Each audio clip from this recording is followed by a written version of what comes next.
منبر پر جلوہ والا معزز علماء اساتذہ ملت، حاضرین، السلام علیکم ورحمۃ اللہ وبرکاتہ۔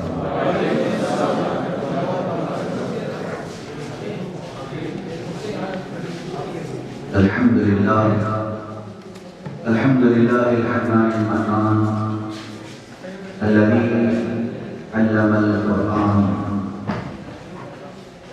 والصلاة والسلام على رسوله سيد الإنس والجان وعلى آله وصحبه ذوي الخير والإحسان، أما بعد، فأعوذ بالله من الشيطان الرجيم، بسم الله الرحمن الرحيم، اقرأ باسم ربك الذي خلق، خلق الإنسان من علق، اقرأ وربك الأكرم الذي علم بالقلم، علم الإنسان ما لم يعلم، صدق الله مولانا العظيم۔ گفتگو کے آغاز سے پہلے بارگاہ رسالت محمد صلی اللہ علیہ وسلم میں درود پاک ہدیہ پیش کرتے ہیں۔ اللهم صل على سيدنا مولانا محمد معدن الجود والكرم وآله وأصحابه الكرام والدين الكريم وبارك وسلم صلاة دائمة سرمدا أبدا۔ عزیزان گرامی وقار، حاضرین، طلباء، سامعین و سامعات، طالبات، ہماری یہ محفل علمی محفل ہے۔ علم کے راستے میں چلنے والے مسافروں کے درمیان میں حاضر ہوں۔ سب سے پہلی بات یہ ہے کہ میں جس مجلس میں حاضر ہوں اس بات کی وضاحت ضروری سمجھتا ہوں کہ میں خود بھی ایک طالب علم ہوں، اور اللہ کے حبیب صلی اللہ علیہ وسلم کے فرمان کے مطابق میں چاہتا ہوں کہ موت تک طالب علم ہی رہوں۔ رسول پاک صلی اللہ علیہ وسلم نے ارشاد فرمایا، اطلب العلم من المہد الی اللحد، ماں کی گود سے لے کر قبر جانے تک علم حاصل کرتے رہو۔ امام محمد رضی اللہ تعالیٰ عنہ کے متعلق کے بعد ملتی ہے، آخری وقت کا بستر پر تھے، اپنے شاگردوں میں سے کسی کو بلایا اور اس وقت ایک مسئلہ پوچھنے لگے۔ وہ بھی ایک آسان سا مسئلہ تھا، جبکہ وہ اپنے وقت کے امام ہیں، فقہ کے تاجدار ہیں۔ امام اعظم ابو حنیفہ رضی اللہ تعالیٰ عنہ کے شاگرد خاص ہیں، خود انہوں نے فقہ مرتب کیا، مدون کیا، لیکن اخیر وقت میں نزا کا عالم ہے، بستر پر سوئے اپنے ایک شاگرد سے مسئلہ پوچھ رہے ہیں۔ تو وہ جو ان کے شاگرد تھے انہوں نے تھوڑا سا جھجک محسوس کی، ایک چھوٹا سا مسئلہ ایک بڑے امام مجھ سے پوچھ رہے ہیں۔ بہرحال انہوں نے بتایا، اس کے بعد پوچھا کہ حضور یہ میرا امتحان لیا جا رہا ہے اس وقت؟ تو انہوں نے کہا نہیں، مجھے موت کے آثار بہت قریب نظر آ رہے ہیں اور میں چاہتا ہوں کہ یہ لمحات بھی طلب علم میں گزار۔ رسول پاک صلی اللہ علیہ وسلم کی اس حدیث پر عمل کروں جو میرے آقا نے فرمایا، قبر میں جانے تک علم حاصل کروں۔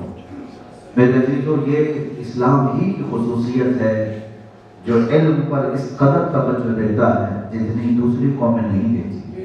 یہ تو المیہ ہے، آج کے علم دوسروں کے پاس چلا گیا اور ہم محروم۔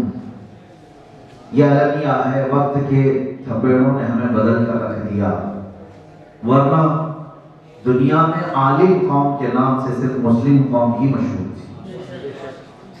بہت سارے الفاظ، بہت ساری چیزیں میں آپ کے سامنے رکھنا چاہتا ہوں، اس لیے کہ سب کالج کے اسٹوڈنٹس ہیں، علم کے راستے کے مسافر ہیں۔ ہو سکتا ہے اس سفر کو آپ درمیان میں چھوڑ دیں، ترک کر دیں اور نکل پڑیں۔ علم حاصل کرنے کا مقصد کیا ہوتا ہے؟ ان تمام مقاصد سے لوگ آج واقفیت نہیں رکھتے، ایک ریلے کی طرح چل پڑتے ہیں، اسکول کے بعد کالج میں، کالج کے بعد یونیورسٹی میں، لیکن انہیں اپنی منزل معلوم نہیں ہوتی، مقصد نہیں معلوم ہوتا۔ تو یا تو پھر رسم و رواج کے اعتبار سے علم حاصل کیا جاتا ہے اور جب ڈگری ہو جاتی، بہت سارے لوگ بچے تو یہ تک بھی سوچتے ہیں ڈگری کیوں کر رہے ہو، کہا گریجویٹ ہو جاتا ہوں، کم سے کم شادی تو اچھی جگہ ہو جائے۔ تو مقصد تو تمہارا بڑا ہے، یعنی منزل وہی شادی ہے کہ سسرال والے پوچھیں گے کہ کہاں تک پڑھا ہے تو کم سے کم بتا تو سکیں کہ گریجویٹ ہے۔ میرے عزیزو، علم اس لیے حاصل کرنا اگر مقصد بن گیا تو پھر یہ علم تمہیں کہیں پہنچا نہیں سکے گا۔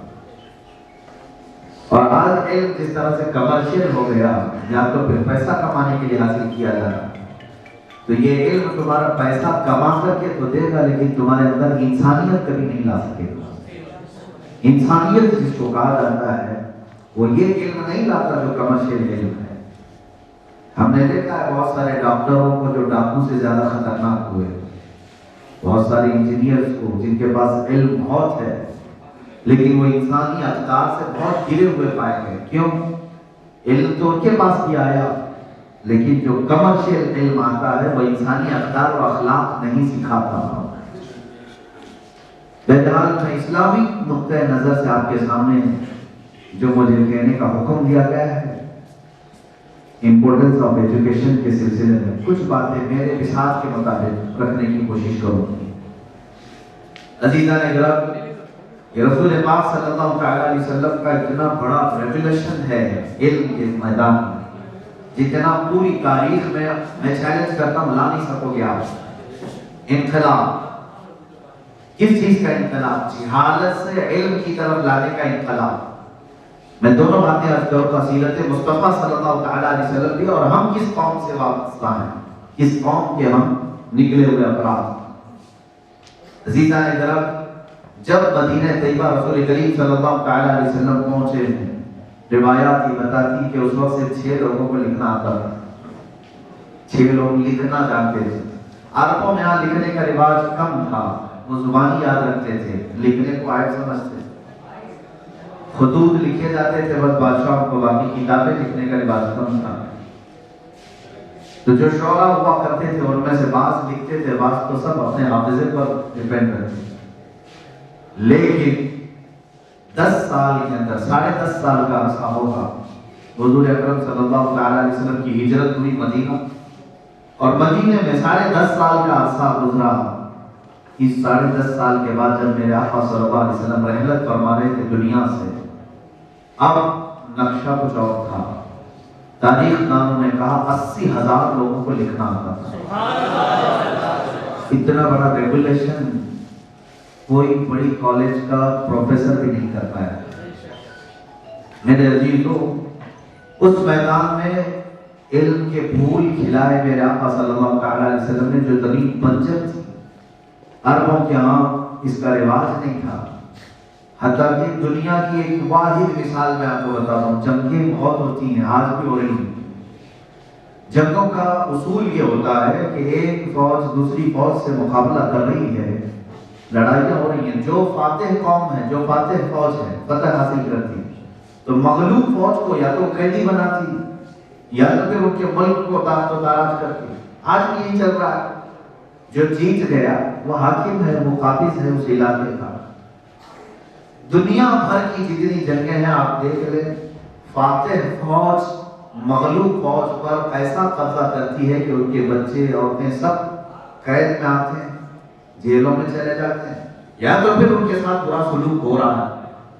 میں بتاتا ہوں، بدر کی جنگ رسول پاک صلی اللہ علیہ وسلم جب تشریف لے گئے، تعداد اگر سے کم تھی، مشرکین تعداد میں زیادہ تھے، لیکن فاتح فوج رسول پاک صلی اللہ علیہ وسلم کی سب کو معلوم ہے، تاریخ سب کو معلوم ہے۔ بدر میں اللہ تعالیٰ نے اپنے حبیب پاک صلی اللہ علیہ وسلم کے اصحاب کو فتح مبین عطا فرمائی۔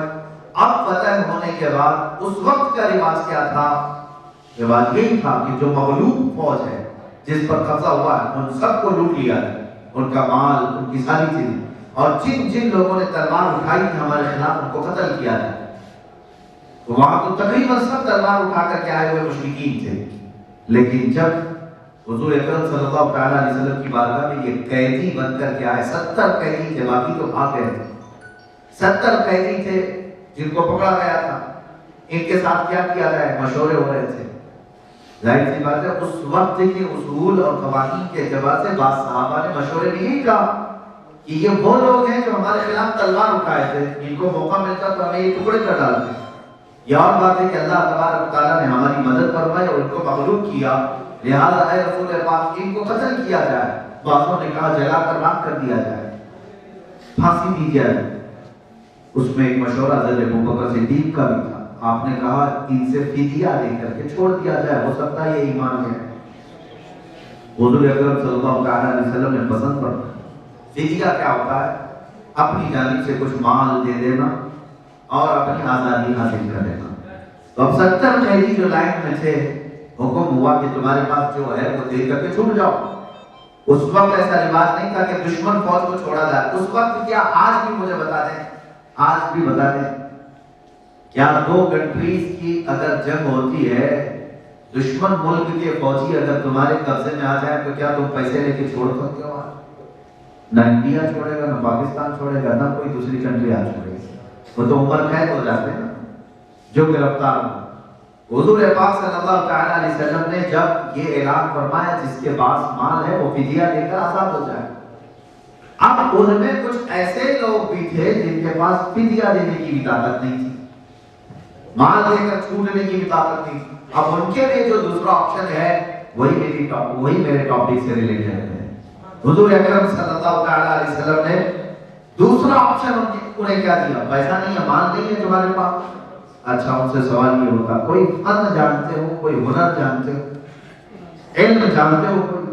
اگر وہ کہتا کہ ہاں مجھے فلاں چیز کا ہنر آتا ہے، فن آتا ہے، تو حضور اکرم صلی اللہ تعالیٰ علیہ وسلم اسے یہ آپشن دیتے، میرے 10 صحابہ کو وہ ہنر سکھا اور آزاد ہو جائے. قیدیوں سے بھی علم حاصل کرنے کا ایک رواج کہ دشمن قوم بھی تمہارے قبضے میں آئی ہے تو اس سے یہ چیز حاصل کرو جو ان کے پاس فن ہے.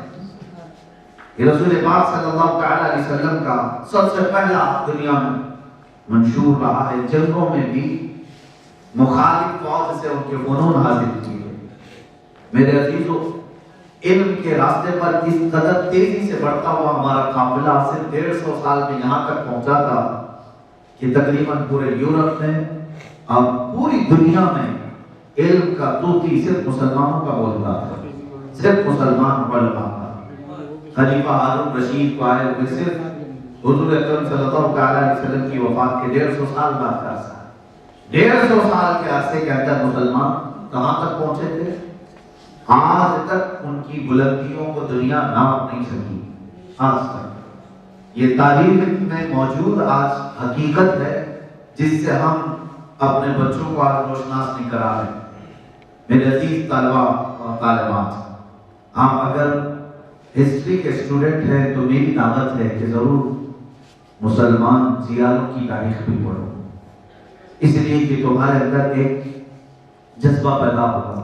تم آئنسٹائن کو پڑھتے ہو، نیوٹن کو پڑھتے ہو، ڈاروین کو پڑھتے ہو، سائنس کی کتاب. یہ تو بہت زمانے بعد آئے ہوئے لوگ، بہت زمانے بعد آئے ہوئے لوگ جنہوں نے پوری دنیا میں دھرتی پر انقلاب پیدا کیا. وہ علماء کاملین تھے. اسلام اور قرآن کے ایسے قاری بھی تھے، حافظ بھی تھے اور عالم بھی تھے جنہوں نے دنیا کو بہت کچھ دیا ہے. میں ایک سوال کرتا ہوں آپ سے میرے عزیزوں، چند دنوں کے بعد آپ سب سے بھی یہ سوال ہوگا، اس لیے اس کا جواب پہلے سے تیار رکھ لو. دعوت فکر دیتا ہوں آپ سب کو.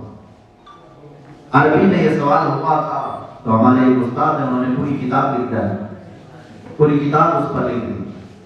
کسی ایک انگریز نے سوال کیا تھا، ماذا اعطى المسلمون للعالم، ماذا قدم المسلمون للعالم؟ مسلمانوں نے دنیا کو کیا دیا ہے؟ مسلمانوں نے دنیا کو کیا دیا ہے؟ یہ سوال آپ سے بھی اگلی نسلیں کریں. ہندوستان کا ماحول اب زہر بولتا ہوا آپ دیکھ رہے ہیں. یہاں سوال یہ ہوگا اگلے بار کہ مسلمانوں نے اس کائنات کو کیا دیا ہے؟ ہر مسلمان بچے کے پاس اس کا جواب ہونا چاہیے. تم کیا بتا سکو گے کہ ہم نے اس دنیا کو کیا دیا ہے؟ میرے عزیزو، اگر تار میں جوڑوں تو تقریباً علوم و فنون کے موجودین صرف علماء اسلام. سائنس کے اسٹوڈنٹ ہوں گے نا، سائنس کے اسٹوڈنٹ ہوں گے، کیمسٹری پڑھنے والے ہوں گے. کیمسٹری کا بابا آدم کہلاتا ہے جابر بن حیان. کیمسٹری کے موجد ہیں اور ایک معمولی گھرانے سے تعلق رکھنے والے جابر بن حیان دوائیاں بیچتے تھے ان کے والد، اور یہ زیادہ پڑھے لکھے نہیں تھے جابر بن حیان.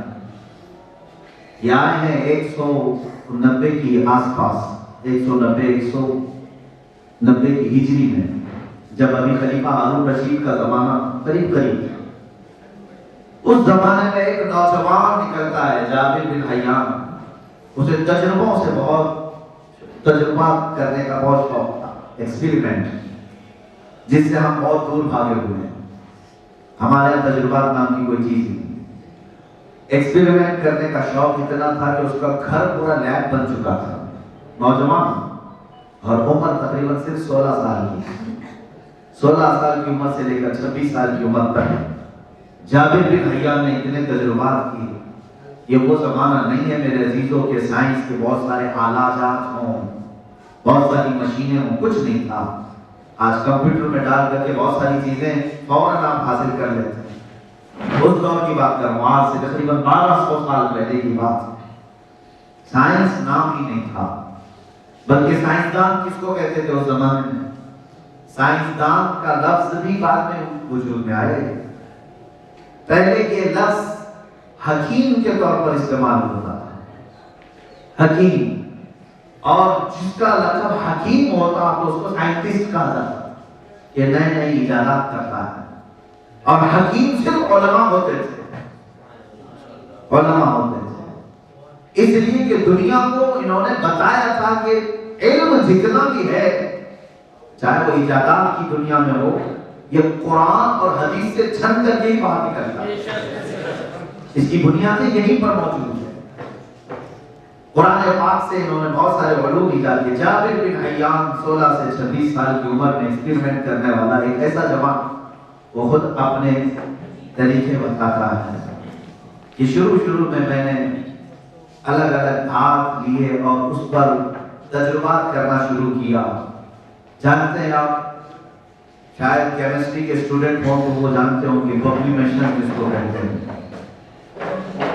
یعنی کسی چیز کے ارک کو اڑا دینا، بھاپ سے اس کے جوہر کو نکال دینا ہے یا نہیں ہے؟ اس میں اسٹوڈنٹس ہیں کیمسٹری کے؟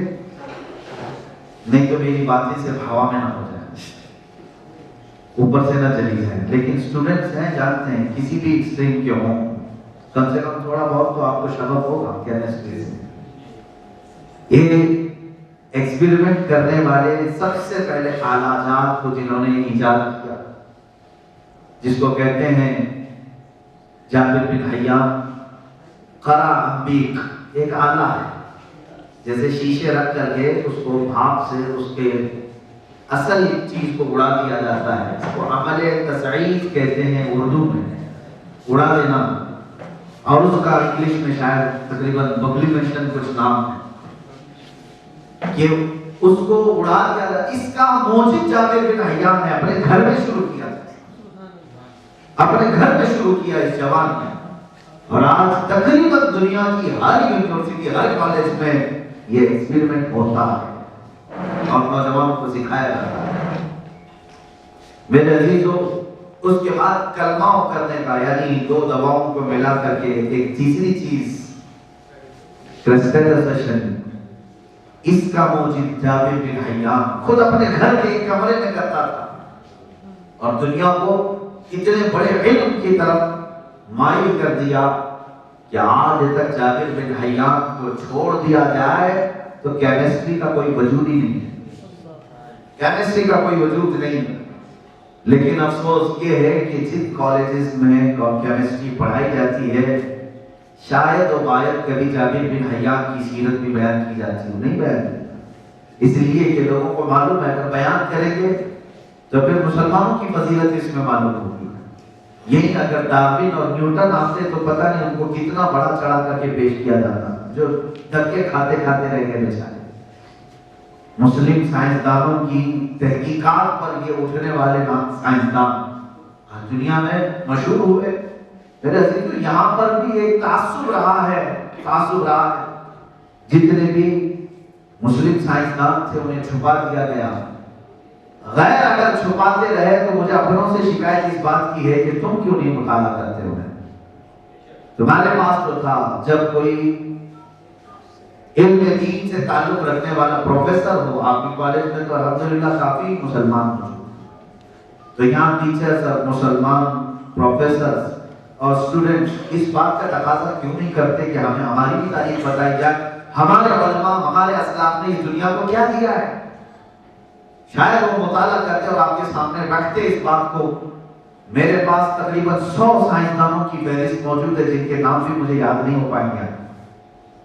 میں بیان کرتا چلا جاؤں تو یہ مختصر سے وقت کے لیے ناکافی، اتنے بڑے بڑے انہوں نے علوم ایجاد کیے جن پر آپ کی پوری کالج کھڑی ہے۔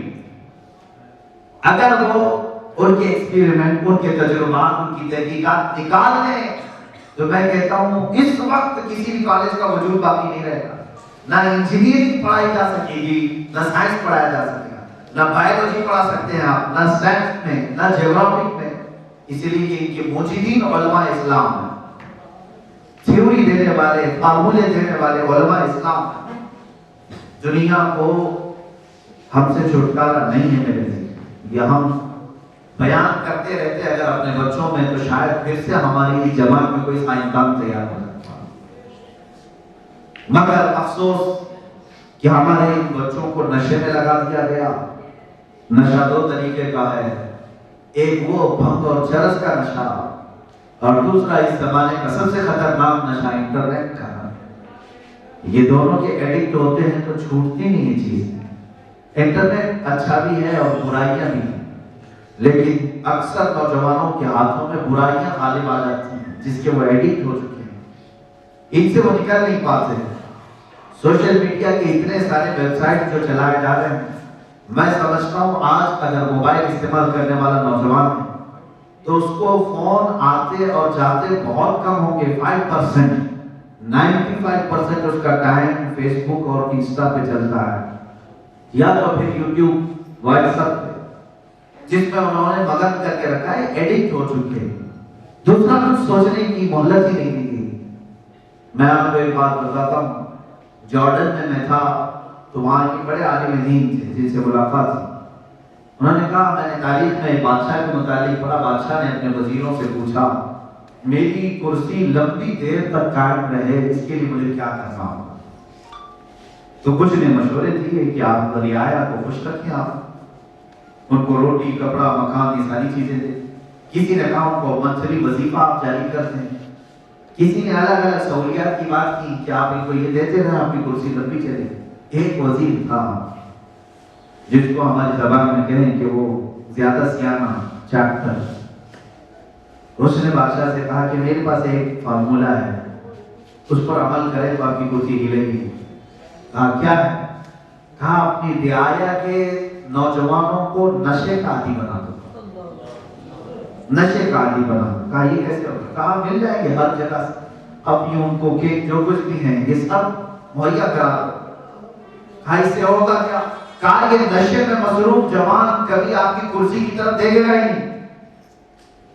قوم جب زیادہ طور نشے کی عادی ہو جائے تو اسے حکومت سے لینا دینا کیا رہ جائے گا؟ اس کو اپنے گھر کی فکر نہیں ہوتی ہے، بادشاہ کی فکر کہاں سے ہوتی ہے؟ آپ جو چاہیں کرتے رہے اپنے ملک میں، یہ کبھی نہیں کھڑا ہوگا جس کو ایڈکٹ بنا دیا ہے۔ بادشاہ نے اس فارمولے پر عمل بھی شروع، پورا ملک اگر سے اس نے تباہ کیا، لیکن میرے عزیزو دنیا غالباً اسی فارمولے پر آج بھی عمل کرنے آ گئی ہے۔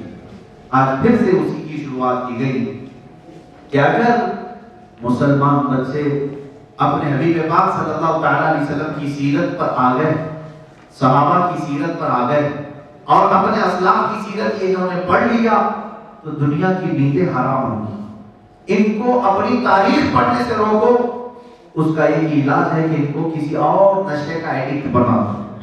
ہو گیا تقریباً آج 70% تقریباً نوجوان ایسے ہیں جو اس نشے کے عادی ہو گئے، ان کو فرینڈشپ کے علاوہ کوئی اور چیز نظر نہیں آتی۔ گھنٹوں چیٹنگ کرنے کو وہ پتہ نہیں کون سا ثواب سمجھتے ہوں، لیکن وہی اسی موبائل میں، اسی انٹرنیٹ میں ہماری تاریخ بھی موجود ہے، قرآن کی تفاسیر بھی ہیں، احادیث رسول کی بہت سارے نکات موجود ہیں۔ بلکہ میں جو بیان کر رہا ہوں یہ تاریخی نکات مسلمان سائنسدانوں کی پوری سیرت بھی موجود ہے، لیکن سچ بتاؤ کیا ہم نے کبھی ان کو سرچ کرنے کی کوشش کی؟ کیوں نہیں سرچ کیا؟ اس لیے کہ ہم کسی اور کے جال میں ایڈکٹ بن چکے ہیں، دوسرے نشے۔ اس سے باہر نکلو تو پھر تمہاری ایک بہت بڑی ترقی کی راہ ہوا۔ عزیزاً گرامی اوقات، میں آج کر رہا تھا جابر بن حیان، انہوں نے جو فارمولے پیش کیے وہ آج کیمسٹری کے ہر لیب میں موجود ہے، ہر لیب میں۔ اس کے بعد ایک میں آپ کو بتاؤں کہ انجینئرنگ کرنے والا ہر اسٹوڈنٹ جانتا ہوگا ٹرائگنومیٹریکل، جس میں مثلث کا نقشہ جو دیا گیا ہے، سب سے پہلا اس کا موجود ہے احمد عبداللہ حبش۔ یہ 212 ہجری میں پیدا ہونے والے ہیں۔ 212 ہجری، آج سے 1400 سال، آج سے 1200 سال پہلے کی بات کرتا ہوں۔ 12 صدیوں پہلے انجینئرنگ کے نقشے پیش کرنے والے علماء اسلام ہیں۔ ہمیں تاریخ نہیں معلوم۔ احمد عبداللہ حبش ٹرائگنومیٹریکل کے سب سے پہلے اصول زاویے کو بتانے والے، یہ میتھمیٹکس کا بابا تھا، موجی تھا۔ ایسے ایسے حساب کے پھٹے انہوں نے پیش کیے کہ دنیا آج اس سے دور نہیں بھاگ سکتی۔ آج بھی اپنے انجینئرنگ کورسز میں ہر اسٹوڈنٹ کو یہ کرنا پڑتا ہے۔ کیا یہ نہیں ہے انجینئرنگ اسٹوڈنٹس ہیں؟ ٹرائگنومیٹریکل نقشے آپ کو معلوم ہیں؟ یہی آج کے زمانے میں کارآمد ہے، اتنی ترقی یافتہ زمانے میں۔ آپ مجھے سوچ کر کیا بتاؤ، احمد عبداللہ حبش نام کا وہ نوجوان ٹرائگنومیٹریکل اگر نقشہ ایجاد کیا تھا، ہو سکتا ہے اس کو اپنے زمانے کے اعتبار سے اس نے بنایا ہوگا، لیکن کیا طاقت ہے اس کے اندر کہ 1200 سال بھی اسی کا نقشہ آج بھی عمل میں آتا ہے۔ آج دنیا کہاں سے کہاں پہنچی ہوئی، لیکن بیسک جو فارمولے ہیں اس سے چھٹکارا نہیں ہے۔ علم الامراض میں اگر دیکھا جائے، بائیولوجی میں سب سے پہلے یعنی بچوں کے امراض پر لکھی جانے والی کتاب القانون، یہ کس کی تھی؟ ابو علی سینا کی تھی۔ آج بھی کیلیفورنیا یونیورسٹی میں اس کو رکھا گیا ہے، اور اسی سے میڈیکل سائنس کے بہت سارے فارمولے ایجاد ہوئے۔ بیسک کتابیں ہمارے پاس ہیں۔ امام رازی کی کتاب جو امراض کے لیے، بلکہ میں آپ کو بتاؤں بغداد کے یہ امام رازی ایسے سائنسدان تھے، ہاسپٹل بنانے کا بھی ایک انہوں نے تصور پیش کیا۔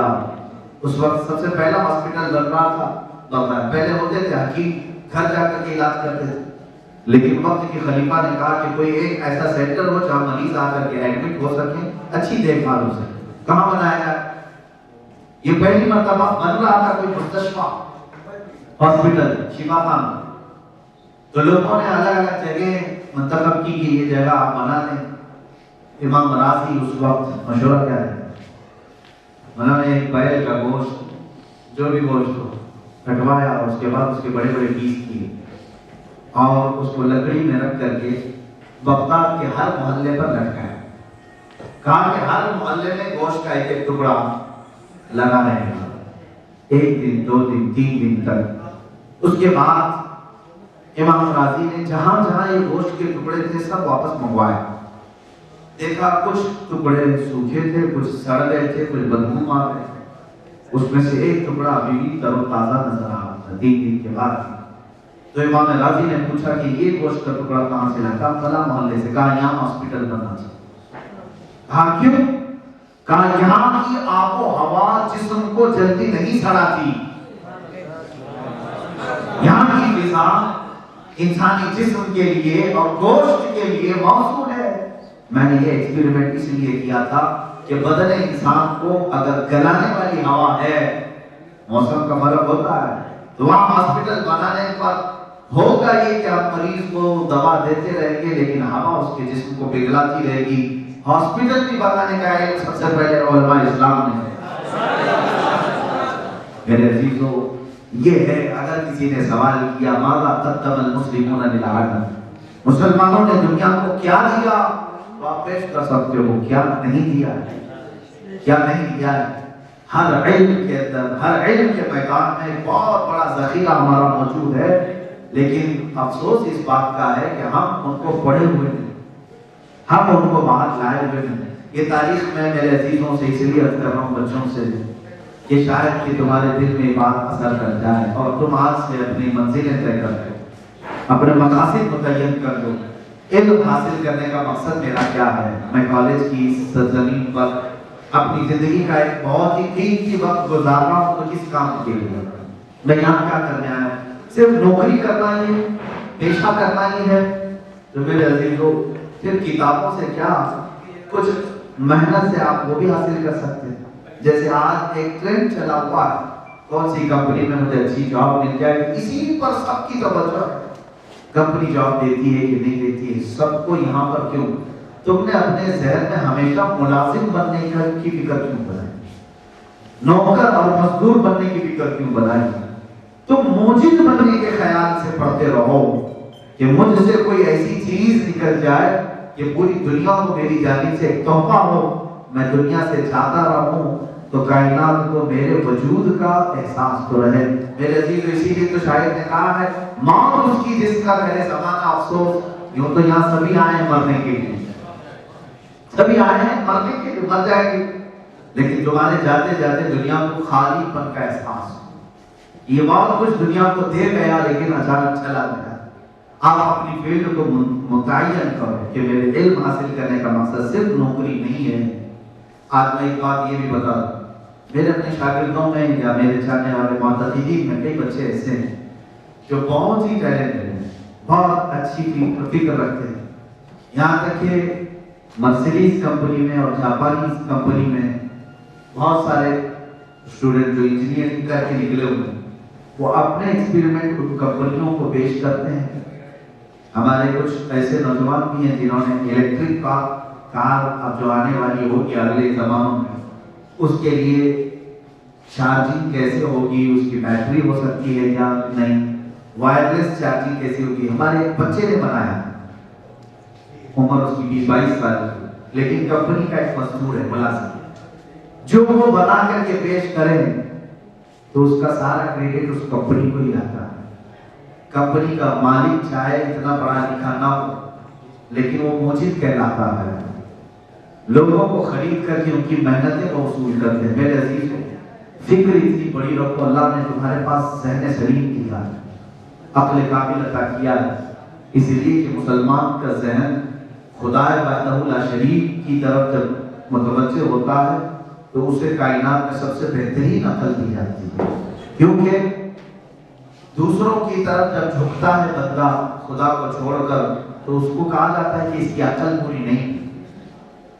اللہ وحدہ لا شریک کی عبادت کرنے والا جو کائنات میں سب سے بڑا علم یہی ہے، سب سے بڑا علم اللہ کو ایک ماننا۔ وہ علم تمہارے پاس آیا ہے تو اس کا مطلب ہے عقل اللہ نے اچھی دی، عقل اچھی دی، لیکن اس کا استعمال اگر نہیں کرو گے تو اس مشین کو زنگ لگ جائے گا، ویسے ہی رہ جائے گی۔ اس لیے میں گزارش ہی کروں گا ہر اسٹوڈنٹ سے، تم اپنی منزلیں طے کرو کہ مجھے دنیا میں کچھ دے کر کے جانا ہے، اور میں اگر کوئی نئی چیز ایجاد کروں دے دوں تو ہوگا یہ کہ میرے نام کے ساتھ پورے اسلام کا نام بھی جڑا رہے گا، اور میں ایک ترجمان کی حیثیت سے، ایمبیسیڈر کی حیثیت سے دنیا کو یہ کچھ تحفہ دے کر کے جاؤں۔ آنے والی تمہارے بعد کی نسلیں وہ فخر بھی کریں گی اس بات پر کہ ہاں رسول پاک صلی اللہ تعالیٰ علیہ وسلم کا چاہنے والا ایک مسلمان تھا جس نے دنیا کو دی۔ اچھا یہ بھی بات تاریخ اس کو چھپائی جاتی ہے، ایروپلین بنانے والے بھی جو بعد میں 12ویں صدی کے بعد اس کی تاریخ بتائی جا رہی ہے، 200 سال پرانی تاریخ 12ویں صدی ہجری میں، لیکن اس کا سب سے پہلا ایکسپیریمنٹ 3ری صدی ہجری میں ہی کیا تھا ایک نوجوان مسلمان، حتیٰ کہ وہ 10 منٹ تک اڑا بھی تھا پھر گرا بھی، یہ بھی تاریخ میں موجود ہے۔ خوارزمی ایک مسلم سائنسدان ایسا ہے جس نے گھڑی کو سب سے پہلے ایجاد کیا، آج ہر ایک کے ہاتھ میں موجود ہے۔ الساعاتی اس کو لقب دیا گیا تھا۔ مصر کا ایک بڑا سائنسدان عالم دین ہے جس نے حساب کے بہت سارے ٹف فنڈے حل کیے تھے، آج بھی آپ کے پاس ہوگا، اوکلیٹس ہے، لوگارزم ہے، یہ تمام چیزیں کس کی ایجادات ہیں؟ مسلمان علماء کی ایجادات۔ یہ ہے میرے عزیزوں میں سمجھتا ہوں کہ امپورٹنس آف ایجوکیشن اگر کسی نے سمجھا تھا تو رسول پاک کے غلاموں نے سمجھا، رسول پاک صلی اللہ علیہ وسلم کے غلاموں نے سمجھا اور اس پر عمل کر کے دنیا میں بہت اونچائی تک پہنچ گئے۔ حیرت کی بات ایک اور میں آپ کو بتاؤں، آج ایسا ہے کہ اگر کالج میں ٹاپ کوئی آتا ہے، ٹاپر ہوگا، زیادہ سے زیادہ اس کی سوچ یہ ہوگی کہ اس کے بعد کہاں جاؤں، تو وہ کانٹیکٹ کرتا ہے آسٹریلیا کی کالج، یو کے کی کالج، کینیڈا یا امریکہ، آکسفورڈ جاؤں، کیمبرج جاؤں، اگر میرا ایڈمیشن پاسبل ہے، کوشش کرتا ہے اور اس پر فخر بھی کرتا ہے۔ عام لوگوں کے بس کی بات تو نہیں آکسفورڈ اور کیمبرج جیسی یونیورسٹیز میں ایڈمیشن لے لینا، لیکن کسی کے ہاتھ میں اگر آ گیا فخر کرتا ہے کہ مجھے کیمبرج میں مل گیا، آکسفورڈ میں مل گیا۔ کتنا بدلا زمانہ آپ کو میں بتاؤں، 18ویں صدی عیسوی کی بات کروں، اب 21ویں صدی ہے، 200 سال پہلے کی بات۔ آج بھی مصر میں الیگزینڈریا ایک شہر ہے جس کو اسکندریہ کہتے ہیں، وہاں کی لائبریری میں پرانے خطوط رکھے گئے ہیں جو بادشاہ، یورپ کے بادشاہ لکھتے تھے۔ کس کو؟ اٹلی یورپ کا ایک کنٹری، اسپین بھی آپ نے نام سنا ہوگا، اسپین کا نام پہلے اندلس تھا۔ اسپین کے ذریعے سے ہی یورپ میں اسلام پھیلا ہے۔ بڑے بڑے سائنسدان علماء اسپین میں تھے، 750 سال تک اسپین میں صرف مسلمانوں کی حکومت تھی۔ کرتبہ آج بھی وہی ہے نا، تاریخ کو آپ کو معلوم ہو۔ اسپین میں جب علم کا اتنا رواج تھا، میں جو بات کر رہا ہوں یہ اٹلی کے بادشاہ، ڈنمارک وغیرہ کے جو بڑے بڑے امیر ذاتے ہوتے ہیں، اپنے بچوں کو علم حاصل کرنے کے لیے اسپین بھیجا کرتے تھے، علماء اسلام کے پاس، اور ان کے خط لکھے جاتے تھے۔ کس کو؟ اندلس کے علماء کے نام پر بادشاہوں کے خط کہ اے عالم اسلام فلاں بن فلاں جو بھی ہیں آپ، میرا بچہ آپ کی شاگردی میں آنا چاہتا ہے، آپ اس کو ایکسپٹ کریں، قبول کریں۔ بادشاہ بڑے بڑے گھروں والے اپنے بچوں کو کہاں پڑھاتے تھے؟ علماء اسلام کے پاس اسپین میں۔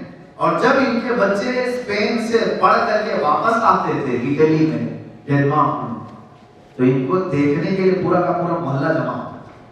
کہاں سے؟ علماء اسلام کے پاس سے پڑھ کر کے آ رہا ہے فلاں لڑکا۔ آج وہ پورا اکثر چینج ہو گیا، اور آج ہم کیمبرج اور آکسفورڈ کو پہ جانے میں فخر محسوس کرتے ہیں، واپس آئے تو اس کی ڈگری سب کو بتا ہے۔ 200 سال کے اندر اتنا بڑا کیسے تبدیلی کا یہ زمانہ آ گیا؟ کچھ تو وجہ ہے میرے سے، کچھ ہمارے بڑے بادشاہوں کی جنہوں نے ہندوستانی تاریخ میں محلات اور بڑی بڑی عمارتیں تو بنائی، لیکن علمی درسگاہوں کی طرف توجہ نہیں کی۔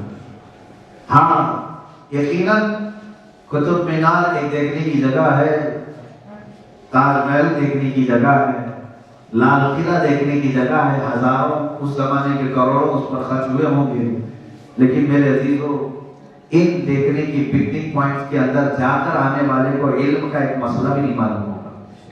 ہو سکتا ہے ان کے زمانے کی کاریگری دیکھے، اش کرے، ہاں کیا مہمانی ہے، کیا کاریگری ہے، لیکن اتنے سالوں میں علم کی طرف جو انہوں نے توجہ نہیں دی، ایک وجہ وہ بھی ہو سکتی ہے۔ اس کے بعد قوم کا اس طرح یکسر علم سے دوری اختیار کر لینا، یہ بھی بہت بڑا سبب ہے۔ آج حالات ایسے ہیں، سچر کمیٹی کی رپورٹ کے مطابق اور سری کرشنا، یہ جو کمیٹیاں بنائی گئی تھی مسلمانوں کے حالات دیکھنے کے لیے، ان کی رپورٹ کے مطابق آج علم کے میدان میں ہم OBC SC ST سے بھی پیچھے آئے ہیں۔ بہت سارے حالات، بہت ساری جگہوں پر ایسا ہے کہ ہم بہت بیکورڈ تسلیم کیے جا رہے ہیں حکومت کے نزدیک، لیکن یہ صرف اور صرف جو سروے کرایا جاتا ہے وہ ہمیں ہرٹ کرنے کے لیے، نہ کہ ترقی دینے۔ سروے کرانے والے اگر اچھی نیت کے ہوتے تو کمیشن رپورٹ آتے ہی ہمارے لیے علم کے دروازے کھول دینے چاہیے، نہیں ہوا ایسا، لیکن یہ مسلمانوں کو بتانے کے لیے کہ آج تم کس میدان میں آ چکے ہو۔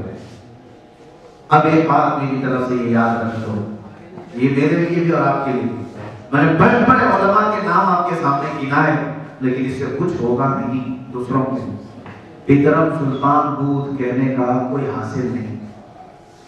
میرا باپ بادشاہ تھا، میرا باپ بادشاہ تھا. اگر تم یہ نعرے لگاتے رہے تو اب کے زمانے میں سامنے والے پر کوئی اثر نہیں ہوگا. سوال یہ ہوگا تو کیا ہے وہ بتا. میرے باپ بادشاہ تھے ٹھیک ہے، تم کیا ہو ابھی فی الحال یہ دیکھا جائے گا.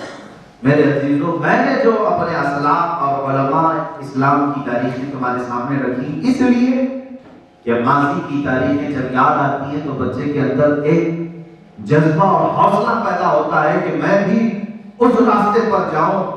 اس لیے کہ جب علم دین میں چلنے والے عالم کو اللہ تبارک و تعالیٰ نے عقل اتنی عطا کی کہ وہ پوری دنیا میں ایجادات کی دنیا کا بادشاہ بن سکتا ہے. آج میں بھی مسلمان ہوں، اگر میں اس راستے پر جاؤں تو یہ بات بعید نہیں اللہ مجھے بھی بے تاب بادشاہ بنائے. رب تبارک و تعالیٰ کے یہاں سے میرے لیے بھی یہ چیزیں کھلے گی. تو انجینئرنگ اسٹوڈنٹس ہوں، سائنس کے ہوں، بایو کے ہوں، کیمسٹری کے ہوں.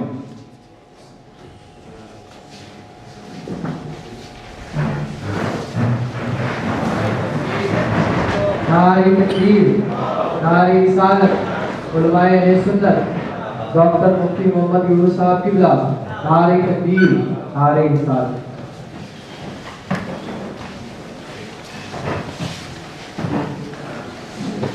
درود پاک پڑھیں. اللہم صلی علی سیدنا محمد و آلہ وصحبہ وسلم. غلام رضا کی مدد سے مدد ابدا. عزیزہ نگرامی، مغرب میں استقبال کرتا ہوں رضا علامہ مولانا مفتی یونس صاحب اویسی. اللہ تعالیٰ ان کے اقبال بلند فرمائے. ان کے آنے کے بعد مزید مجھے کچھ کہنا نہیں چاہیے. وہ آلریڈی مفتی بھی ہیں، ڈاکٹر بھی ہیں. میں پہلے ہی بتا چکا ہوں طالب علم پانی آنے کے بعد تیمم ٹوٹ جاتا ہے. تو اسی طرح سے میں مختصر اپنی گفتگو کو سمیٹ کر کے آپ کے سامنے رخصت ہو جاتا ہوں. لیکن جس مقصد کے لیے میں آپ کے سامنے حاضر آیا ہوں وہ یہی ہے میرے عزیزوں کہ تمہاری جو عمر ہے آج یہ مقصد ہے، پوری زندگی کا مقصد ہے. اگر یہ ضائع ہو گیا تو پھر کسی کام کا نہیں. بڑھاپے میں پڑھی جانے والی 100 رکعت جوانی کی 2 رکعت کے برابر ہو جاتی ہے. جوانی تمہیں اللہ تعالیٰ نے نعمت کے طور پر عطا کیا. مزید یہ کہ تمہیں اللہ نے معذور نہیں پیدا کیا. تمہارے ہاتھ سلامت ہیں، تمہارے پیر سلامت ہیں، تمہاری آنکھیں دیکھنے والی ہیں، کان سننے والے ہیں، ہر چیز پر فٹ ہو. کبھی دیکھو اپنے سے کمتر لوگوں کو جن کے پاس یہ تمام نعمتیں نہیں ہیں تو پھر کیوں اللہ رب العزت کی ناشکری پر آ جاتے ہیں.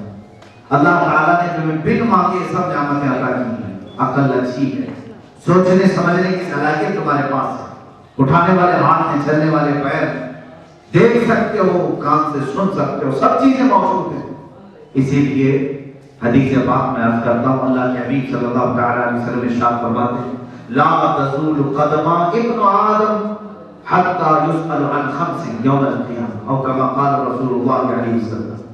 قیامت کے دن آدم کی اولاد میں سے کوئی بھی قدم نہیں اٹھا سکے گا، میدان سے قدم نہیں ہٹا سکے گا. قیامت کے دن قدم نہیں ہٹا سکے گا جب تک کہ 5 چیزوں کا سوال اس سے نہ ہو جائے. اس میں سے سب سے پہلا سوال یہ ہوگا کہ اللہ پوچھے گا میں نے تجھے جوانی دی، تو نے خرچہ کہاں کیا؟ میں نے تجھے جوانی دی، تو نے خرچ کہاں کیا؟ یہ پوچھا جائے گا. اور اس کے جواب میں فرماتے ہیں بزرگان محدثین کہ صرف ایک سوال ایسا ہوگا جوانی کے متعلق جواب دیتے دیتے 300 سال لگ جائیں گے، کسی کے 400 سال لگ جائیں گے. اس لیے کہ یہ سارا معاملہ اسی جوانی میں ہے. چونکہ جب تک بالغ نہیں تھے، بچے تھے، وہ چیزیں معاف تھی تمہیں. شروعات ہوئی تمہارے بالغ ہونے کے بعد. پھر جب بڑھاپا آ گیا تو ویسے بھی خواہشات کم ہو جاتی ہیں.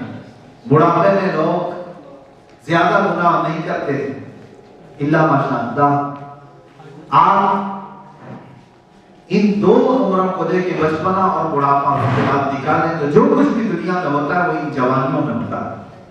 اور اس کو جو محفوظ کر لیا وہ یہاں کا بھی کامیاب ہے اور قیامت کے دن کا بھی کامیاب ہے۔ وہ اس سوال کے جواب میں نکل جائے گا جس میں اسے پوچھا جائے گا تیری جوانی کہاں کہاں ہے؟ اے جوانوں، کیا تم یہ بتانے کے لیے تیار ہو اللہ کی بارگاہ میں جب تم سے سوال کیا جائے کہ تمہاری جوانی کہاں گزری، تو بتاؤ گے کہ جب میں 18 سال کا تھا تو رات کو فلاں کام میں مصروف رہتا تھا، دن کو فلاں کام کرتا تھا۔ کیا تم یہ کہو گے اللہ کی بارگاہ میں کہ میری آنکھیں خیانت کرتی تھیں؟ کیا تم یہ کہہ سکو گے اللہ کی بارگاہ میں کہ میرے ہاتھ ظلم کرتے تھے؟ میرے عزیزو، تمہارے پاس جواب دہی کے لیے اگر ہمت اور طاقت نہیں ہے تو آج روش بدلنی ہوگی، آج روش بدلنی ہوگی۔ خاص طور پر کالجز کی زندگی اس قدر سخت ہو گئی ہے کہ بچے اور بچیاں یہاں پر بھیجی جاتی ہیں، ایک بڑی آزمائش کا دور ہوتا ہے، آزمائش کا دور۔ اے نوجوانوں، تم سب مل کر کے اپنی صحبتوں کو پاک کر سکتے اور پورے معاشرے میں ایک انقلاب لا سکتے۔ کالج کو جو بدنام کیا جاتا ہے برے حالات سے، بہت ساری کالجز ہیں، مجھے یہاں کے متعلق نہیں معلوم، میں پہلی مرتبہ آیا ہوں، لیکن اکثر میں جس علاقے میں رہتا ہوں وہاں پر جہاں بہت سارے مسلمان نوجوان آتے ہیں کالجز میں، لڑکیاں آتی ہیں، ان کالجز کو بہت بدنام کیا جاتا ہے کہ یہاں صرف فلرٹ ہوتا ہے، یہاں صرف اور صرف رنگ رلیاں منائی جاتی ہیں، تعلیم سے ان کا کوئی شغف نہیں ہوتا، یہ مشہور کیا جاتا ہے۔ اور کچھ لوگ یہ کہتے ہیں کہ فلاں کالج بہت خراب ہے۔ ایک بات یاد رکھیں، کالج کوئی خراب نہیں ہوتی، انسان کے اندر کی روح خراب ہو تو اس کے لیے تو مسجد بھی خراب ہو جاتی ہے۔ اگر روح خراب ہو تو مسجد میں بیٹھ کر کے وہ گناہ کا تصور کرتا ہے۔ علاج تمہیں اپنے اندر سے کرنا ہوگا، علاج اپنے اندر سے شروع کرو، تو پھر دیکھو جو کالج بدنام کی جا رہی ہے وہ ایک وقت ایسا ہوگا کہ لوگ اچھے اخلاق و کردار چاہتے ہو تو ایک جگہ پر آنے کے لیے قطار میں ہوں۔ یہ آپ کی ذمہ داری ہے نونہال، آپ کی ذمہ داری ہے۔ بہت سارے لوگ شکایتیں کرتے نہیں، حالات ایسے خراب ہیں، کوئی ہماری بات سننے کو تیار نہیں، ہم کچھ بولتے ہیں تو وہ ہم کو ملا مولوی کہنے لگ جاتے ہیں، فنڈامنٹل کہتے ہیں، پرانے خیالات کا کہتے ہیں، ہزار کہنے دو، کیا تمہیں اپنے رب کی طاقت پر یقین نہیں ہے؟ رسول پاک صلی اللہ تعالی علیہ وسلم کی اس دین اور پاکیزہ شریعت پر یقین نہیں ہے؟ کیا حضور اکرم صلی اللہ تعالی علیہ وسلم نے جب تبلیغ شروع فرمائی تو جوق در جوق لوگ آ گئے اسلام کی دعوت پر؟ پورے مکہ میں وہ بھی جو حضور کے اخلاق پر انگلی نہیں اٹھاتے تھے، کبھی حضور کو جھوٹ کی تہمت نہیں لگی 40 سال، کبھی امانت میں خیانت کی تہمت نہیں لگی 40 سال۔ ایسے لوگ تھے جو آپ کے گرویدہ تھے، آپ کے ہر فیصلے کو بنا تسلیم کرتے تھے۔ ایسے لوگوں میں جب حضور نے دعوت دی تب بھی سوائے ایک کے پورے مجمع سے کوئی نہیں اٹھا۔ اس وقت ہزاروں کا مجمع تھا، 9 سال کی عمر میں مولا علی کرم اللہ وجہہ الکریم کھڑے ہوئے، کہا کہ میں آپ کے مشن پر چلنے کو تیار ہوں۔ دھیرے دھیرے اسلام بڑھتا گیا، یہ دعوت شروع ہوئی مکہ کی وادیوں میں، جاؤ میرے عزیز وہاں دیکھو کہ سخت ترین مسائل کا سامنا کر کے ماحول کو بدلا ہے میرے آقا صلی اللہ علیہ وسلم، تبدیل کیا، پتھر جیسے دلوں کو بھی موم کیا، لیکن وقت لگا، وقت لگا۔ 13 سال کا عرصہ مکہ مکرمہ میں گزارا، آپ کے نوجوان ساتھیوں کی شہادتیں بھی ہوئی، اصحاب وہاں پر قتل کیے گئے، ہجرت ہوئی، وطن چھوڑنا ہوا، لیکن بعد میں اللہ تبارک و تعالیٰ نے قدم جمائے ایسے کہ مکہ اس وقت سے لے کر آج تک دوبارہ پھر کبھی کفر و شرک میں نہیں ہے۔ یہ چیز آپ کر سکتے ہو، آپ کے پاس وقت اگر 3 سال کا ہے، 4 سال کا ہے، لیکن آپ کو میں بتا دوں جہد مسلسل جس کو کہتے ہیں، اقبال نے یہی کہا ہے، یقین محکم عمل پیغم، یقین محکم عمل پیغم، جہاد زندگی میں، جہاد زندگانی میں نہیں یہ شمشیر ہے۔ اور اسی کے ساتھ جہد مسلسل جس کو کہتے ہیں، کنٹینیوس کسی کام کو کرنا۔ آج آپ نے تبدیلی کے لیے سوچ لیا اپنے ہاں کہ ماحول ہم تبدیل کریں۔ ہمارے رواج اگر مخلوط تعلیم کا ہے، اختلاف بہت زیادہ ہے، تو اس سے ہم بچنے کی کوشش کریں۔ ہماری بچیاں اگر بے پردہ ہیں تو انہیں محبت کے ساتھ ہم یہ سمجھانے کی کوشش کریں گے کہ وہ عورت ہی نہیں رہ جاتی جو حجاب سے نکل جاتی ہے۔ ہمارے نزدیک میں صاف ہو سکتا ہے کسی کو کڑوا لگ رہا ہو، وہ عورت ہی نہیں رہ جاتی جو حجاب سے نکل جاتی ہے، اس کے اندر سوائے حیوانیت کے اور کچھ نہیں رہ جاتا۔ عورت کی پاکیزگی، اس کی عطرت، اس کی طہارت اس کے پردے کے اندر موجود ہے۔ جس قدر وہ اپنے آپ کو محفوظ رکھے اتنی ہی وہ عورت ہے۔ یہ باتیں ایسی ہیں کہ میرے عزیزو جلدی کسی کو نہیں پڑتی کام۔ آپ کیا سمجھتے ہیں آج آپ نے شروع کیا تو پورا کا پورا مجمع ہمارا گرمیدہ ہو جانا چاہیے، پورے کالج میں ماحول گلی سے تبدیل ہونا چاہیے؟ ایسا نہیں ہوگا۔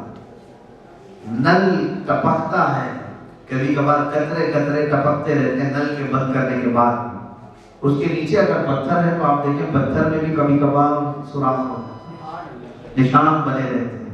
مجھے بتاؤ تم انگلی سے دبا دبا کر کے بھی پتھر پہ نشان نہیں بنا سکتے، لیکن نرم و نازک قطرہ پانی کا مسلسل ٹپکتا رہا تو پتھر میں بھی نشان چھوڑ جاتا ہے۔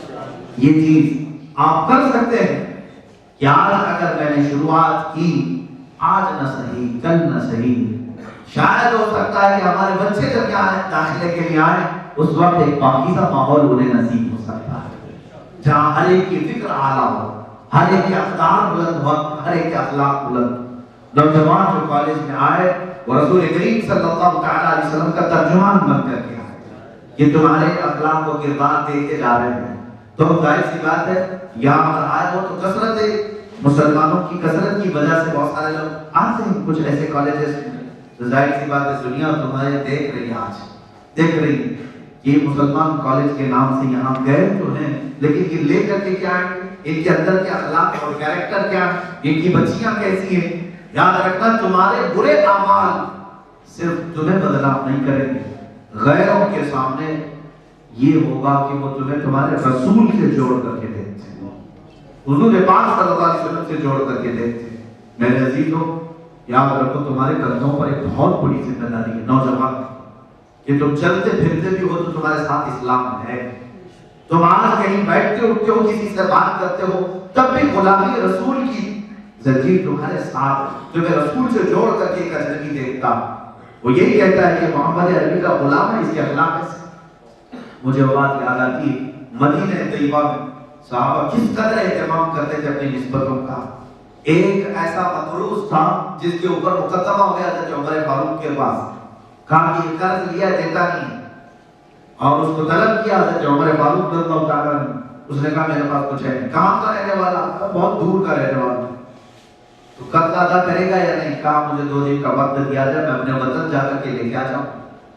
تو جس صحابی کا وہ مقروض تھا حضرت عمر نے پوچھا کیا تم اس کو 2 دن کی مہلت دیتے ہو یہ لے کے آئے گا؟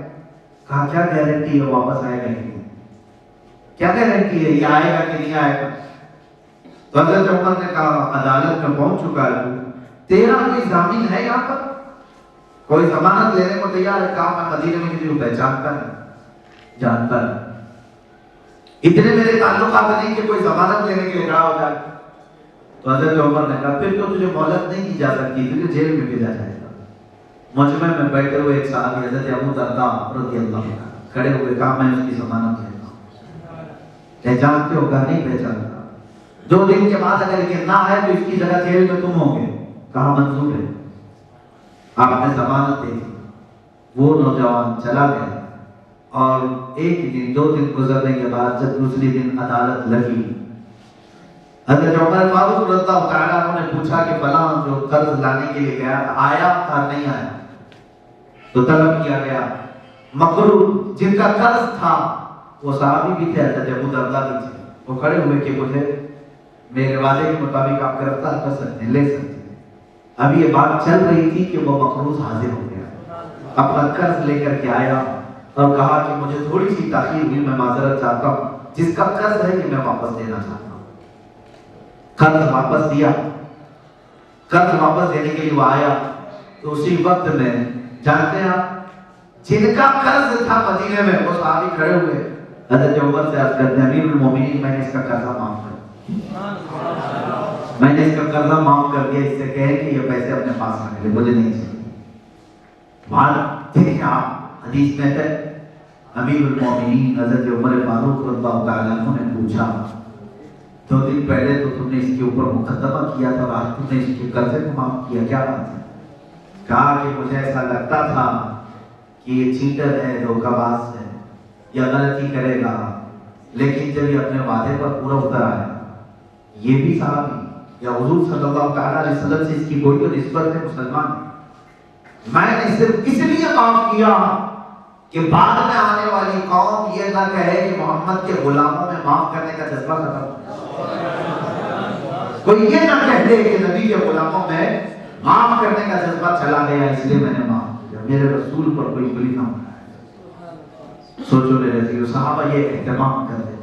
حضرت عمر فاروق رضی اللہ تعالیٰ عنہ نے اس سے پوچھا کہ تو گیا تھا اور جا کر کے غائب بھی ہو سکتا تھا، واپس نہیں آتا، تجھے ڈھونڈنا مشکل ہو جاتا، تیرا پتہ نہیں تھا کسی کے پاس، تو پھر واپس کیسے آ گئے چھوٹے سے قرضے کے لیے؟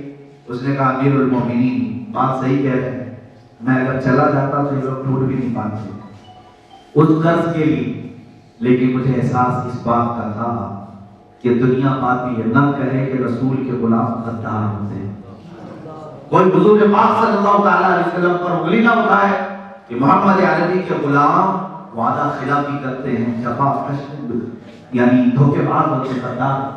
اسی لیے میں واپس پلٹ آیا۔ حضرت ابو درداء کھڑے ہوتے ہیں، کہتے ہیں امیر المومنین آپ مجھ سے سوال کریں اس سے پہلے میں عرض کرتا ہوں کہ میں اسے پہچانتا بھی نہیں تھا، پھر بھی ضمانت دیا، میرے ذہن میں بھی یہی بات تھی کہ بعد میں دنیا یہ نہ کہے کہ محمد عربی کے غلاموں میں مدد کرنے کا جذبہ چلا گیا۔ میرے آقا صلی اللہ تعالیٰ علیہ وسلم ہر پہچاننے والے نہ پہچاننے والے سب کے ساتھ برابر کا سلوک فرماتے تھے، کہیں وہ اخلاق ختم نہ ہو جائیں، اسی لیے میں نے اس کو نہ پہچانتے ہوئے بھی ضمانت دی۔ میرے عزیزو، ان کی یہ ہسٹری، ان کی یہ تاریخ ہم سب کے لیے آئیڈیل ہے۔ تم سب کے قدموں پر رسول پاک صلی اللہ تعالیٰ علیہ وسلم کی محبت اور ان کی تعلیمات موجود ہے۔ ذمہ داری کے ساتھ جب آپ آ رہے ہیں جا رہے ہیں کالجز میں، اس بات کا اگر خالی خیال رکھ لیں کہ میرے برے اعمال سے کبھی اگر کسی نے حضور کو طعنہ دے دیا، رسول پاک صلی اللہ علیہ وسلم کو طعنہ دے دیا، تو پھر میرا جینا یہاں پر بیکار ہے۔ اس اگر خیال کے آتے ہی آپ دیکھ لینا کہ کل سے ہی آپ کی زندگی میں ایک بڑا انقلاب آئے، بڑا انقلاب آئے، تم اپنے آپ کو حضور صلی اللہ تعالیٰ علیہ وسلم سے جوڑ کر کے دیکھو۔ اسی لیے تو اقبال نے کہا تھا کہ روح محمد ہی تمہارے ساتھ ہے جو تمہیں مرنے نہیں دیتی، روح محمد ہی تمہارے ساتھ ہے جو تمہیں ختم ہونے نہیں دیتی۔ اور انگریز یہی چاہتے ہیں، یہ واقعہ کشماؤں سے ڈرتا نہیں ذرا، روح محمد ہی اس کے بدن سے نکالے۔ وہ لوگ یہی کہتے ہیں، اسلام کو دے کر عرب کو دے کر عجب کے تخیلات، اسلام کو حجاز و یمن سے نکالے۔ فکر عرب کو دے کر فرنگی تخیلات، اسلام کو حجاز و یمن سے نکالے۔ یہ اقبال نے کہا تھا، یہ ان کا اپنا قول نہیں، آج دنیا انگریز سارے مل کر یہ کہتے ہیں عربوں کو ایسی فکر دے دو کہ ان کے اندر اتنی ماڈرنٹی آ جائے، یہ صرف اور صرف ویسٹرن کلچر کے دلدادہ ہو جائے اور ان کے دلوں کے اندر روح اسلام نہ رہے۔ آج انہوں نے کر دیا، میں مدینے میں دیکھا، مکہ مکرمہ میں دیکھا، اللہ کی پناہ مجھے افسوس ہوتا ہے اس بات کو کہتے ہوئے، وہاں کے بازاروں میں بھی چرس گانجا پہنچا ہوا ہے، انہوں نے وہاں تک پہنچایا، جبکہ عرب سعودی عرب میں منشیات اور اسمگلنگ کی سزا قتل ہے، باوجود اس کے شراب تک پہنچائی گئی ہے، منشیات پہنچے ہیں، اور نوجوان ایسے ہیں، ارے میں نے تو مسجد میں دیکھا کہ وہ ہاف پینٹ پہن کر کے مسجد میں اس کو پتہ نہیں کس طرح کا وہ سمجھتے ہیں، اپنے لباس سے بھی اتر آئے۔ تو یہی تو انگریز نے کہا تھا، فکر عرب کو دیکھے فرنگی تخیلات۔ آج عرب کس بات پر فخر کرتے ہیں؟ وہ اپنے بچوں کو آسٹریلیا بھیج کر کے فخر کرتے ہیں، امریکہ بھیج کر کے فخر کرتے ہیں۔ جدہ کے ایک بڑے عالم ہیں، انہوں نے کہا تھا، میں مجھ سے خود عربی کہتے ہیں کہ جدہ کے حالات ایسے ہو گئے، جو پیسے والا ہے وہ بچپن سے حضانہ کہتے ہیں، حضانہ کا مطلب ہوتا ہے 3 سال کے اندر بچے کو اسکول میں ڈالتے ہیں، جو بیبی کیئر ہوتا ہے، وہاں پر بھیج دیتے ہیں۔ امریکہ اور یو کے اور آسٹریلیا وغیرہ اور مہنگے ترین وہاں کے حضانہ میں وہ اپنی بچوں کی تربیت کراتے ہیں، لیکن ان کے پلٹنے کے بعد ہم نے دیکھا ان میں سے کئی بچے ایسے ہیں جو سوال کرتے ہیں اپنے ماں باپ سے، ہو از دا محمد، محمد صلی اللہ علیہ وسلم کون ہے؟ یہ حالات وہاں کے بھی موجود ہیں۔ میرے عزیزو، اسی لیے تو اقبال نے کہا تھا کہ لارڈ میکے نے کہا تھا ایک انگریز نے اپنے بیٹے سے کہ ان کی تعلیم میں زہر ایسا ملا دو کہ پھر اس لوہے کو جس طرح چاہے گھما دو. یعنی ان کو تعلیم کے نام پر ایسا دین سے دور کر دو کہ پھر یہ ہمارے قابو میں آ جائیں. ان کو جس طرح سے سیکولر بنانا ہے بناتے چلے جائیں. دین سے دور ہونے والوں میں بہت سارے پڑھے لکھے لوگ ہی ہیں آج, ایجوکیٹڈ لوگ.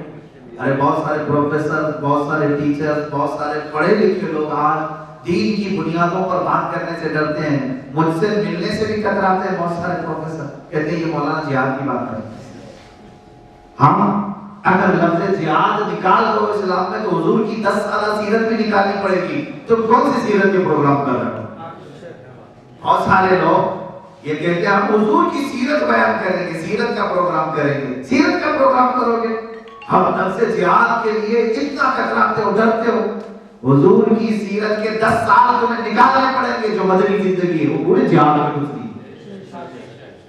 تو حضور کی سیرت میں بدر نہیں بتاؤ گے, احد نہیں بتاؤ گے, خندق نہیں بتاؤ گے, یہ سب چیزیں نکالو گے تو پھر کون سی سیرت بیان کرو گے؟ وہی جو مار کھانے والی سیرت ہے. یہی چیزیں بتانا چاہتے ہیں نا کہ جو بلال حبشی کو مارا جاتا تھا, خباب کو مارا جاتا تھا, خبیب کو مارا جاتا تھا. 13 سال مکہ کی سیرت بیان کریں کہ صحابہ مار کھاتے تھے, مار کھاتے تھے. یہ نہیں بتاؤ گے کہ اسلام کا اسٹیبلشمنٹ کیسے ہوا تھا, اس کی بنیادیں کیسے بنی تھی, عقد مواخات مدینے میں کیسے ہوا تھا, اس پر ڈسکس بھی نہیں کرو گے.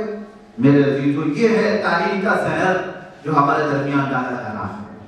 یہ تعلیم کا زہر, سیکولرزم کا زہر, اس سے نکلو اور اسلامی تعلیم کرو اور بے باک ہو کر کے رہو. اس لیے کہ مسلمان کا عقیدہ یہ ہے انی اخاف اللہ رب العالمین, میں صرف رب العالمین اللہ سے ڈرتا ہوں, باقی کسی سے. انبیاء کرام کے ماننے والے اور جانے والے یہی کہیں گے انی اخاف اللہ رب العالمین, جو پوری کائنات کو پالنے والا اللہ ہے, رب ہے, میں اس سے ڈرتا ہوں, باقی کسی سے. موت و حیات اسی کے دست قدرت میں ہے. تو سب کے سب مل کر کے میری روح نہیں نکال سکو گے, اور اگر اللہ نکالنے پر آئے تو سب کے سب مل کر کے روک بھی نہیں سکو گے. ما یفتح اللہ للناس من رحمت فلا ممسک لها وما یمسک فلا مرسل له. اللہ خود فرماتا ہے اگر وہ اپنے دروازے کسی پر بند کر دے تو پوری دنیا مل کر کے اسے کھول نہیں سکے گی. وما یمسک فلا, اور جس کے لیے وہ کھول دے پھر کوئی اسے بند بھی نہیں کر سکتا, بند نہیں کر سکے گا. اسی لیے فخر کرنا سیکھو اپنی اصلیت پر, نہ کہ دوسروں کے رنگ پر. آج اگر تم کلچر دوسروں کا اپنا کر کے فخر کر رہے ہو تو میں سمجھتا ہوں یہ باغی جوان ہے, باغی کا زبان ہے. فلمی ایکٹروں کو دیکھ کر کے نقل کر کے فخر کرنا ہے. فخر اس کو ہونا چاہیے تھا جو محمد عربی کے اخلاق پر آئے, اسے فخر کرنا چاہیے تھا کہ میں دنیا کا حسین ترین چہرے کا مقلد ہوں, جو کائنات کا امام ہے میں اس کا مقلد ہوں. مجھے بات یاد آتی ہے عمر فاروق کا زمانہ ہے, کیسر اور کسرا اس زمانے کے سپر پاور ہیں, امریکہ رشیا کچھ بھی نہیں لگتے آج. اس وقت کے کیسر اور کسرا, ان کے ہاں ایک قالین بچھائی جاتی تھی, کسرا کے محل میں قالین بچھائی جاتی تھی. اس قالین پر جس کو بٹھاتا بادشاہ وہ دنیا بھر فخر کرتا تھا کہ میں کسرا کے محل میں بیٹھ کر کے آیا, کسرا کے محل میں بیٹھ کر کے آیا. ہم کام قالین پہ بیٹھے ہیں, سب سے مہنگی قالین تھی دنیا کی. لیکن جب کسرا ٹوٹا, ایران فتح ہوا, یہ دور فاروقی ہے, صحابہ نے فتح کیا ایران کو, اور مال غنیمت میں جب سب وہاں کا مال آیا مدینے, وہ قالین بھی آئی, وہ قالین بھی آئی. صحابہ اس کو بڑے عزت کے ساتھ لے کر کے آئے, مہنگی قالین. اور امیر المومنین کے بعد پوچھا گیا کہ اس کو کہاں بچھایا جائے, ممبر پر لگائیں, محراب میں لگائیں, مصلی کے طور پر استعمال کریں. اس لیے کہ اب دنیا میں یہ قالین ہمارے پاس آئی جس پر بیٹھ کر کے زندگی بھر لوگ فخر کرتے تھے. امیر المومنین عمر فاروق رضی اللہ تعالیٰ عنہ نے فرمایا مسجد نبوی کے دروازے کے باہر پاپوش کے طور پر رکھو, جو بھی مسجد میں آئے اپنا پیر پوچھ کر کے آئے, تاکہ لوگوں کو پتا چلے کس طرح کی کرسی جہاں پر بچتی ہے محمد عربی کے غلام اس پر ہوتا ہے.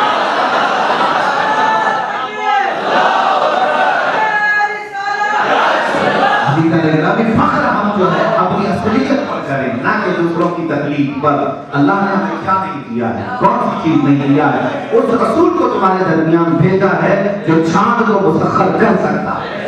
اس رسول کو تمہارے درمیان پیدا کیا جو ٹکڑے کرتا ہے چاند, سورج کو پڑھنا تھا. یہ سب طاقت و قوت تمہیں معلوم ہے, تو دوسروں کی تکلیف ہمیں زیب نہیں دیتی, دوسروں کی اخلاق اور کردار ہمیں زیب نہیں دیتے. تم ہو رسول کے لیے, اور اسی کے تو امام اہل سنت فاضل بریلوی نے ہمیں یہ میسج دیا تھا, دہن میں زبان تمہارے, بدن میں حجاب تمہارے. یا رسول اللہ, دہن میں زبان تمہارے, بدن میں حجاب تمہارے, ہم آئے یہاں تمہارے لیے, اٹھے بھی وہاں تمہارے. جب تمہاری زندگی اس طرح کی ہو جائے کہ جینا مرنا رسول کے لیے ہو, تو پھر دنیا تمہارے بال بھی نہیں بیٹا کر سکے اور نہ تمہاری پرچھائیوں تک پہنچ سکے گی. اس لیے کہ ایک اور تاریخ میں آپ کو بتاؤں, بہت سارے بڑے بڑے جنگجو آئے, بڑے جرنیل آئے. آپ نے چنگیز خان کا نام سنا ہوگا, ہلاکو کا نام سنا ہوگا, ہٹلر کا نام سنا ہوگا. انہوں نے اپنے زمانے میں بہت سارے علاقے فتح کیے, بہت سارے. منگول سلطنت نے بہت دنیا فتح کی, لیکن آج ان کے ہاتھوں میں وہ ساری سلطنت نہیں. منگولیا ہے کہاں, لوگوں کو تاریخ بھی معلوم نہیں. چائنا کا پڑوسی ہے, ایک زمانے میں سپر پاور رہا, لیکن 1400 سال پہلے ایک جرنیل کی تاریخ اگر آپ پڑھو, خالد بن ولید, یہ 8ویں ہجری میں اسلام لاتے ہیں. حضور صلی اللہ علیہ وسلم کے ساتھ صرف 3 سال بتائے. کتنے؟ 3 سال. اور حضرت ابوبکر صدیق, حضرت عمر کے زمانے میں آپ کی وفات ہو گئی. آپ کی عمر کی صحابیت کی جو زندگی ہے وہ مشکل سے 9 سال کی ہے, 9 سے 10 سال کی. ان 9 سالوں میں آپ نے 125 جنگیں لڑی, 125 جہاد میں شریک ہوئے. خالد بن ولید کہتے میرے جسم میں کوئی جگہ باقی نہیں تھا تیر نہ لگا, کوئی جگہ باقی نہیں. ایک بالشت جگہ بھی کھلی نہیں ہے, ہر جگہ تیر لگا ہوا, ہر بات پہ. لیکن آپ کہتے ہیں آپ کی وفات بستر پر ہے, آپ بستر پر لیٹے ہوئے اس وقت اپنے حاضرین سے کہتے ہیں, اے حاضرین, اگر موت جنگ کا ہی نام ہوتا تو خالد کب کے مرا ہوتا. میں نے اپنی زندگی میں اسلام لانے کے بعد 125 جنگوں میں حاضر ہوا, صرف اسی بات پر کہ شہادت مل جائے. لیکن موت لکھی نہیں تھی اللہ نے, تو 125 جنگوں میں بھی نہیں آئی. موقع میں تو حال یہ تھا کہ میرے ہاتھ سے 9 تلواریں ٹوٹی, لیکن گردن نہیں کٹی, گردن نہیں کٹی, اور بستر پر وفات آئی. خالد بن ولید کہتے ہیں یہ حاکم اعلیٰ رب ذوالجلال کے لکھے ہوئے فیصلے ہیں.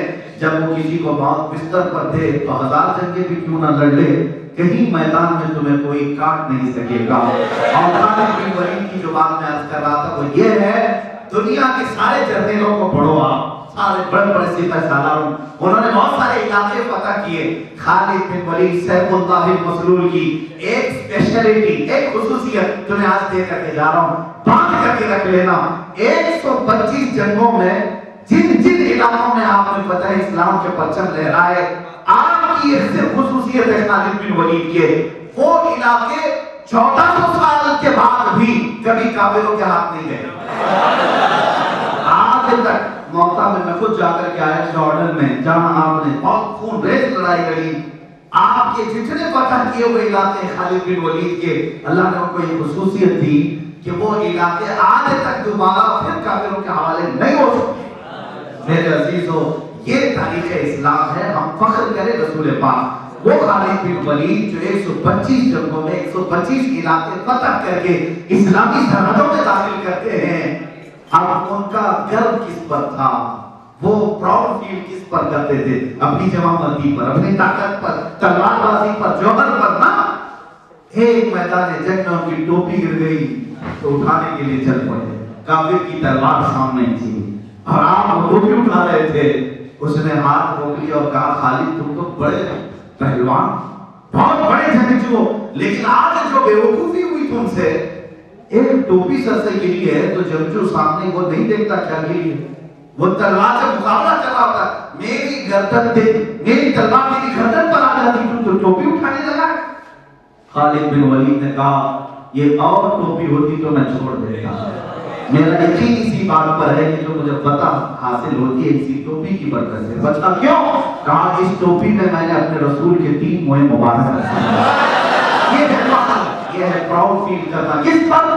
اسی لیے اقبال نے کہا تھا آبروئے ماں نام مصطفیٰ، ہم سب کی آبرو نام مصطفیٰ سے ہے، ہر سے جلی دنیا باتیں مصطفیٰ، جو کچھ بھی دنیا میں ہے وہ سب مصطفیٰ کے بعد۔ جب تمہارے اندر یہ پراؤڈ آئے گا، یہ فخر آئے گا کہ مجھے نبی کی سنتوں پر فخر کرنا ہے، تو پھر دنیا دیکھو تمہارے قدموں کے پیچھے پیچھے چلے اور پرچھائیاں بھی نہیں حاصل کر سکی۔ حضرت امیر المومنین عمر فاروق نے بھی یہی کہا، جب آپ کو امیر المومنین کے لقب سے پکارا تو آپ نے کہا اے لوگوں سنو میں اپنی حقیقت بتاتا ہوں، میں خطاب کا بیٹا ہوں۔ ان کے باپ کا نام خطاب، میں بچپن میں 2 بکریاں سنبھال نہیں پاتا تھا اور ماں کھاتا تھا اپنے باپ سے، بار بار مارتے تھے مجھے میرے باپ، میں اونٹوں کو اور بکریوں کو لائن میں نہیں لگا پاتا تھا۔ لیکن عمر فاروق جس وقت بیت المقدس فتح ہوا جا رہے ہیں اور کہتے ہیں آج دنیا کی 6 بڑی سلطنتیں ان کے قبضے میں تھی، ایران، عراق، مصر، فلسطین، یمن، پورا عرب حضرت عمر فاروق کے زیر نگین تھا، جو تقریباً 36 لاکھ اسکوائر کلومیٹر ہوتا ہے، 36 لاکھ اسکوائر کلومیٹر، اور ان سب ممالک میں ہر علاقے ہر محلے میں رہنے والا ایسی پابندی سے گزر رہا ہے کہ اگر کچھ خیانت کرتا ملک شام میں رہنے والا تو ڈرتا نہیں، عمر فاروق کی خلافت کا زمانہ ہے۔ عمر فاروق کو پتہ چل گیا تو حالات خراب ہو سکتے ہیں، تو حضرت عمر کہتے ہیں آج 36 لاکھ اسکوائر کلومیٹر پر تنہا عمر کی حکومت ہے۔ اے لوگوں سنو، یہ صرف اور صرف قدم مصطفیٰ کی برکت ہے۔ ہم رسول اللہ سے وابستہ ہوئے، اس لیے اللہ نے اس کائنات کو ہمارے زیر نگی کیا۔ انہی کا یہ نعرہ تھا جو آج ہمیں فخر سے کرنا چاہیے۔ حضرت عمر فاروق اور وہ جو دیگر صحابہ تھے، ان کا ہی یہ نعرہ تھا جس نے شاعر نے اپنے الفاظ میں کہا جب تک بکے نہ تھے تو کوئی پوچھتا نہ تھا، جب تک بکے نہ تھے تو کوئی پوچھتا نہ تھا، تم نے خرید کر ہمیں انمول کر دیا۔ اے جوانوں بک جاؤ بازار مصطفیٰ میں، اپنے آپ کو کسی پر بولی لگانے نہ دو کہ تمہیں کوئی خرید نہ سکے، جاؤ بازار مصطفیٰ میں اپنے آپ کو فنا کر دو، دنیا کی مجال نہیں پھر تمہاری قیمت لگا سکے۔ حق تو یہ ہے میرے عزیزو تمہارا جوتا کوئی خرید نہیں سکے گا اگر تم بازار مصطفیٰ میں بک گئے۔ اسی لیے میں اقبال کے ان اشعار پر اپنی گفتگو ختم کرتا ہوں۔ قوت عشق سے ہر وقت کو بالا کر دو، دہر میں نام محمد سے اجالا کر دو، کہ محمد سے وفا سنے تو ہم دے رہے ہیں، یہ جہاں چیز ہے کیا لاؤ کرم دے رہے ہیں۔ امام اہل سنت فاضل بریلوی کا شعر تبرک کے لیے، انہیں جانا انہیں مانا نہ رکھا ایسے کا، للہ الحمد میں دنیا سے مسلمان ہے۔ باخر دعوانا الحمدللہ۔